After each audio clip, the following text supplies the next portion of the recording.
کی جانب غروب ہونے کو تھا۔ ہر طرف سورج کی زرد و نارنجی روشنی پھیلی ہوئی تھی۔ پرندے چہچہاتے ہوئے اپنے اپنے ٹھکانوں کی جانب لوٹ رہے تھے۔ ہوا میں خنکی بھی بڑھ رہی تھی۔ جنگل میں کھڑے تناور درختوں کا سایہ دور تک پھیلنے لگا تھا۔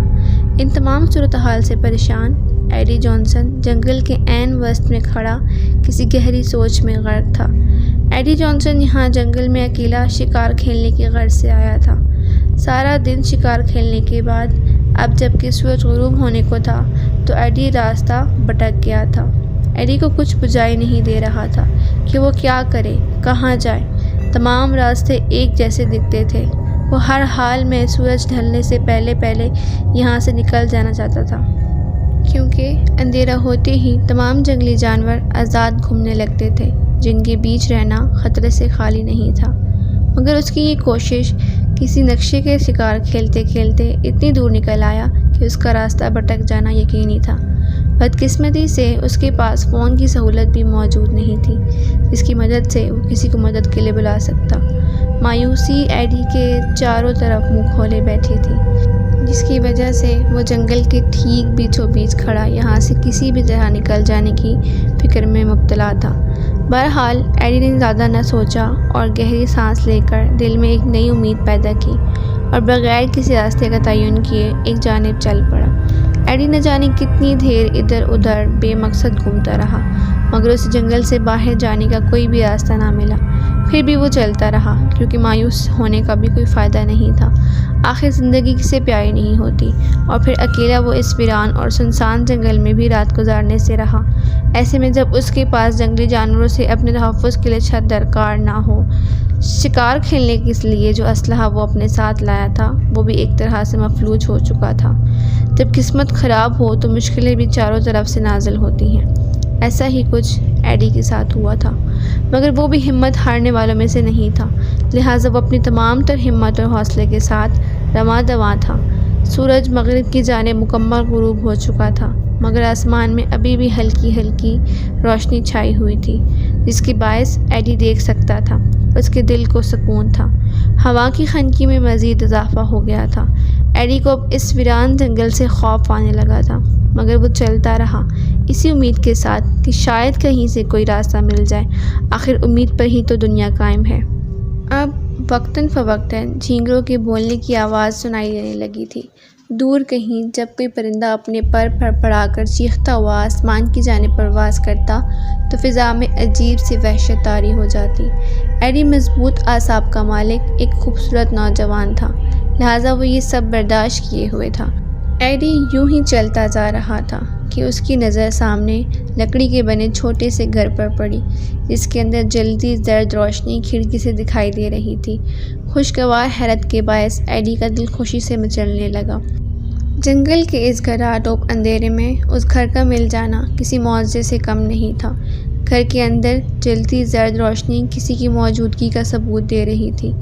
ایڈی نے دل ہی دل میں خدا کا شکر ادا کیا اور فوراً اسے بیشتر گھر کی جانب تقریباً بھاگتے ہوئے لپکا، اسی سوچ کے ساتھ کہ وہ ایک رات گزارنے کے لیے گھر کے مالک سے پرمیشن لے لے گا، ممکن ہے وہ مان ہی جائے۔ کچھ ہی لمحوں میں ایڈی گھر کے دروازے کے سامنے کھڑا تھا۔ ایڈی نے مضبوط ٹھنڈی آہ بھر کر دروازے پر دستک دینا چاہی، مگر ایڈی کا ہاتھ لگتے ہی لکڑی کا وہ دروازہ ہلکی سی چھڑچھڑاہٹ کے ساتھ اندر کو کھل گیا۔ شاید دروازے کی کنڈی نہیں لگی تھی۔ ایڈی نے حیرانی سے دروازے کو دیکھا اور پھر کھڑکی کے راستے گھر کے اندر جھانکا۔ لکڑی کا بنا وہ چھوٹا سا گھر مکمل خالی تھا، سوائے ایک بیڈ اور ایک آتش دان کے، جس کے اندر آگ سلگ رہی تھی۔ گھر میں کوئی نہیں تھا۔ ایڈی کو گھر کے اندر گھر کے مالک کی پرمیشن کے بغیر جانا کچھ عجیب سا لگا، مگر جب اس نے اپنے پیچھے خوفناک جنگل دیکھا اور اس کے بیچ آزاد گھومتے جنگلی جانوروں کا تصور کیا تو اس کی گھبراہٹ میں اضافہ ہو گیا۔ اس نے سوچا کہ وہ ساری رات تو باہر جنگل میں گزار نہیں سکتا، لہٰذا اسے زیادہ نہ سوچتے ہوئے اندر چلے جانا چاہیے۔ اگر گھر کا مالک لوٹے گا تو وہ اسے وجہ بتا کر معذرت کر لے گا۔ اسی سوچ کے تحت ایڈی نے گھر کے اندر قدم رکھ دیا۔ گھر کے اندر قدم رکھتے ہی ایڈی کو آتش دان میں سلگتی آگ کے باعث گرماہٹ کا احساس ہو گیا، جس سے اسے بے حد تسکین ملی اور اس کا جسم ہلکا پلکا ہو گیا۔ باہر کی نسبت یہاں قدر سکون تھا۔ ایڈی نے دروازہ بند کر دیا اور سونے کے لیے بیڈ پر لیٹ گیا۔ سارا دن شکار کھیلنے اور ادھر ادھر گھومنے کے باعث ایڈی کا جوڑ درد کر رہا تھا، لہٰذا جلد ہی نیند نے ایڈی کو اپنی آغوش میں لے لیا۔ نیند کا سلسلہ نہ جانے کب تک رہا کہ رات کی کسی پہر غنودگی میں ہی ایڈی کی نظر اپنی دائیں جانب کی دیوار پر پڑی۔ ایڈی ہڑبڑا کر اٹھ بیٹھا اور یہ دیکھ کر اسے حیرت کا شدید جھٹکا لگا کہ اس کی دائیں جانب کی دیوار مکمل تصویروں سے بھری ہوئی تھی، جو کہ ایک پینٹنگز تھیں۔ ایڈی کی آنکھیں حیرت سے پھیل گئیں اور وہ حیرت کے سمندر میں غوطہ زن ہو گیا۔ جہاں تک اسے یاد تھا تو اس گھر میں داخل ہونے اور سونے سے پہلے تک دیوار پر کسی بھی طرح کی پینٹنگز آویزاں نہیں تھیں۔ ایڈی نے دروازے کی طرف دیکھا مگر گھر کا دروازہ ہنوز اسی طرح سے بند تھا جس طرح ایڈی نے سونے سے پہلے بند کیا تھا، یعنی گھر کا مالک ابھی تک نہیں لوٹا۔ تو پھر یہ تصویریں یہاں کیسے اور کہاں سے آئیں؟ ایڈی کو کچھ سمجھ نہیں آ رہا تھا۔ ایڈی اپنے ذہن پر زور دیتا رہا مگر اس کا کوئی فائدہ نہ ہوا۔ بہت سوچ بچار کے بعد بھی اسے کوئی تسلی بخش جواب نہ مل سکا۔ تمام تصویریں فریم تھیں اور بڑی خوبصورتی سے پینٹ کی گئی تھیں۔ یہ تصویریں کسی فیملی کی تھیں جس میں کافی زیادہ لوگ کھڑے ہوئے تھے۔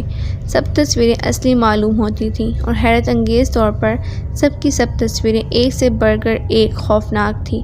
تصویروں میں کھڑے لوگوں کے چہرے اس قدر خوفناک تھے کہ ایڈی کا سکون تہ و بالا ہو کر رہ گیا۔ ایڈی کو ان خوفناک لوگوں کی آنکھیں خود کی جانب گھورتی ہوئی محسوس ہو رہی تھیں۔